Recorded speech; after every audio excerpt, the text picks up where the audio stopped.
할렐루야. 오늘도 감사함으로 예배하는 여러분들을 축복합니다. 오늘도 여러분 가운데 하나님의 임재가 넘치시기를 소망합니다.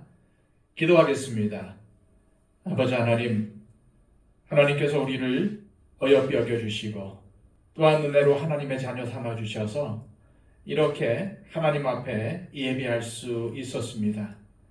오늘도 겸손히 하나님 앞에 무릎 꿇습니다. 겸손히 하나님 앞에 엎드립니다. 주님, 우리의 삶을 축복하여 주시옵소서. 우리의 삶을 인도하여 주시옵소서.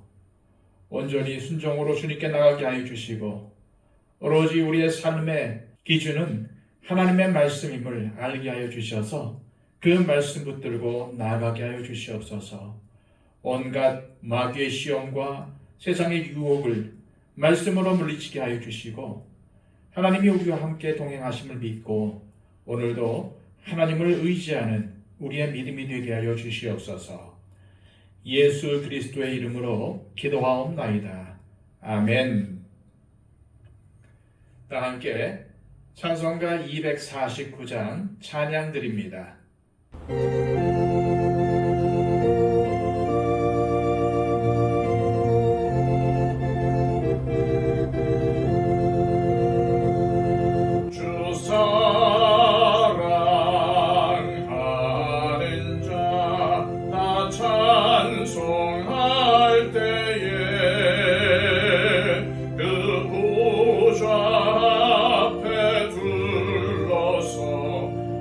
보좌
송하며 올라가세.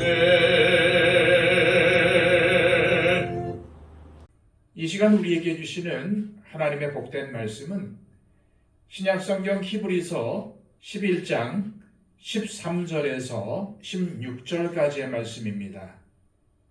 신약성경 365쪽입니다. 이 사람들은 다 믿음을 따라 죽었으며 약속을 받지 못하였으되 그것들을 멀리서 보고 환영하며 또 땅에서는 외국인과 나그네임을 증언하였으니 그들이 이같이 말하는 것은 자기들이 본향 찾는 자임을 나타냅니다. 그들이 나온 바 본향을 생각하였더라면 돌아갈 기회가 있었으려니와 그들이 이제는 더 나은 본향을 사모하니 곧 하늘에 있는 것이라. 이러므로 하나님이 그들의 하나님이라 일컬음 받으심을 부끄러워하지 아니하시고 그들을 위하여 한 성을 예비하셨느니라. 아멘. 하나님의 말씀인 성경은 하나님께서 우리에게 들려주시고 싶은 이야기의 완결판입니다.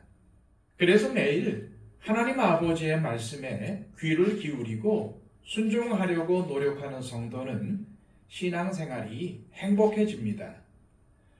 그런데 말씀에는 관심이 없고 다른 것에만 관심이 많으면 하나님의 음성을 들을 수 없습니다.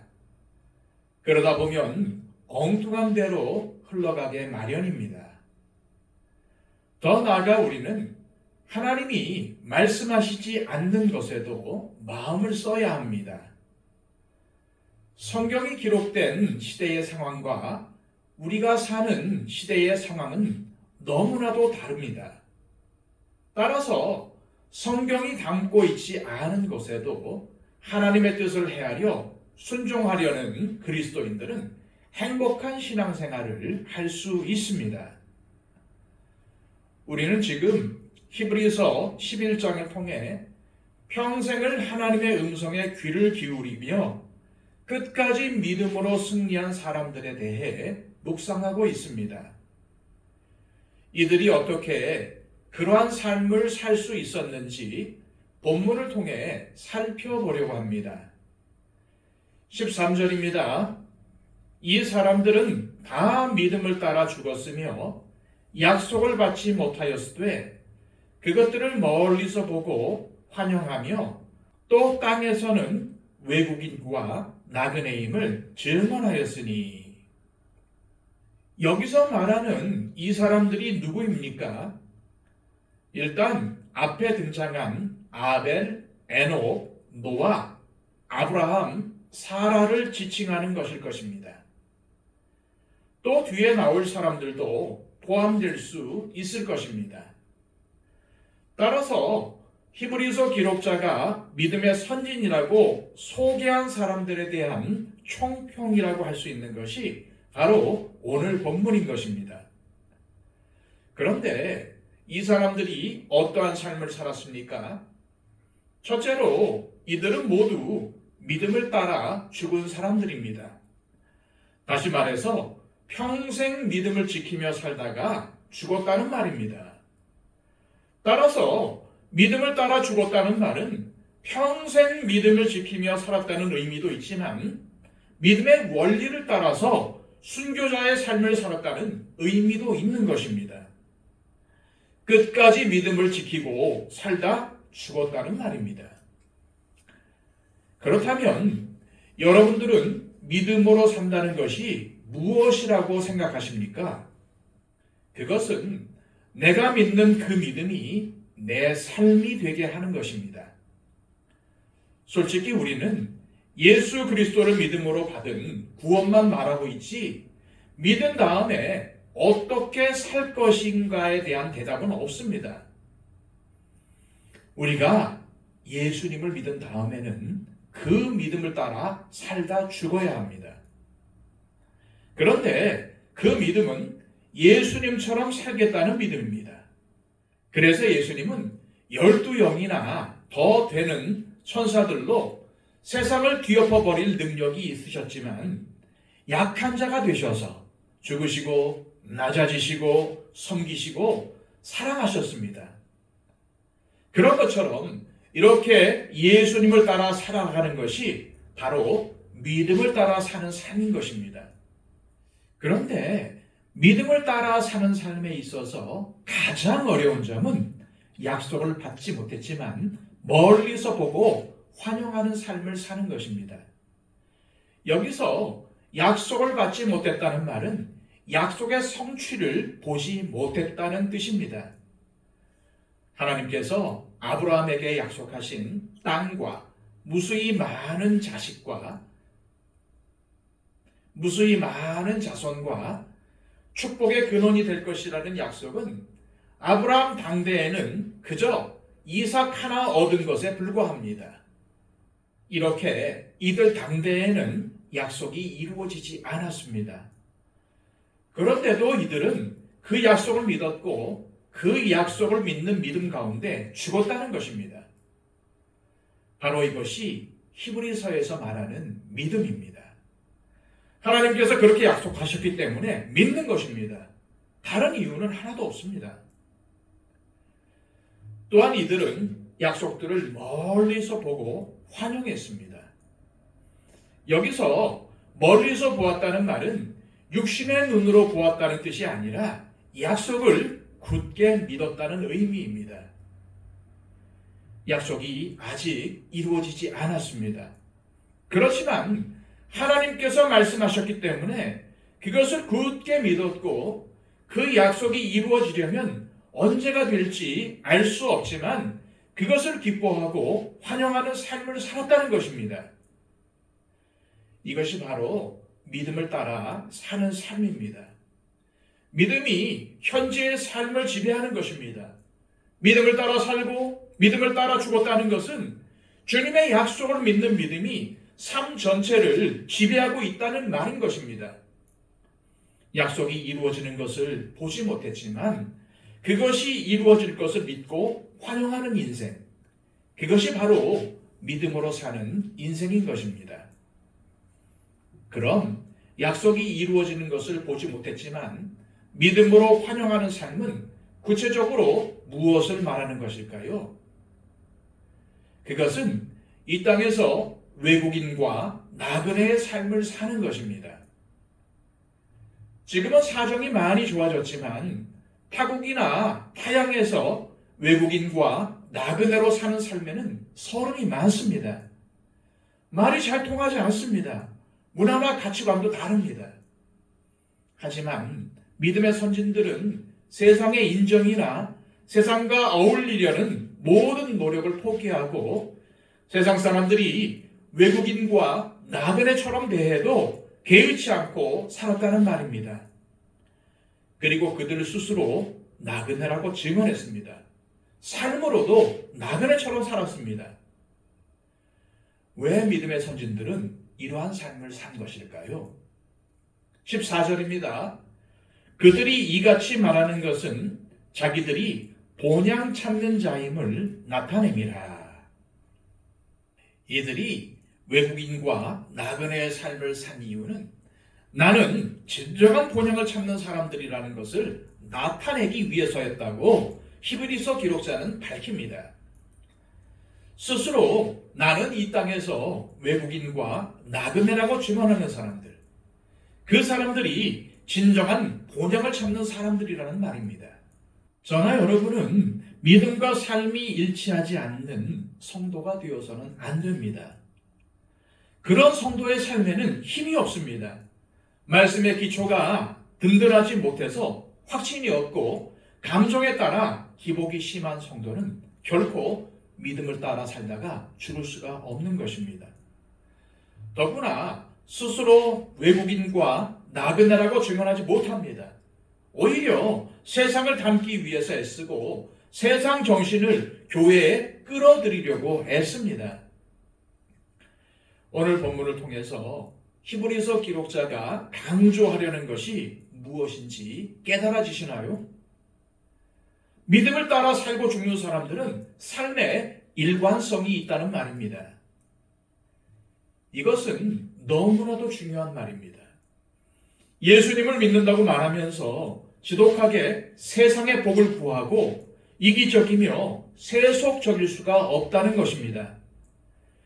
이러한 사람들은 예수님을 믿는다면서 사실은 다른 신을 믿고 있는 것입니다. 우리의 생각이 행동으로 나타나서 우리의 삶을 이룹니다. 따라서 나의 생각이 어디에 가 있느냐가 너무나도 중요합니다. 히브리서 기록자는 이 믿음을 따라 살다 죽었던 사람들이 어디를 생각하고 무엇을 사모하며 살았는지를 말씀합니다. 15절, 16절입니다.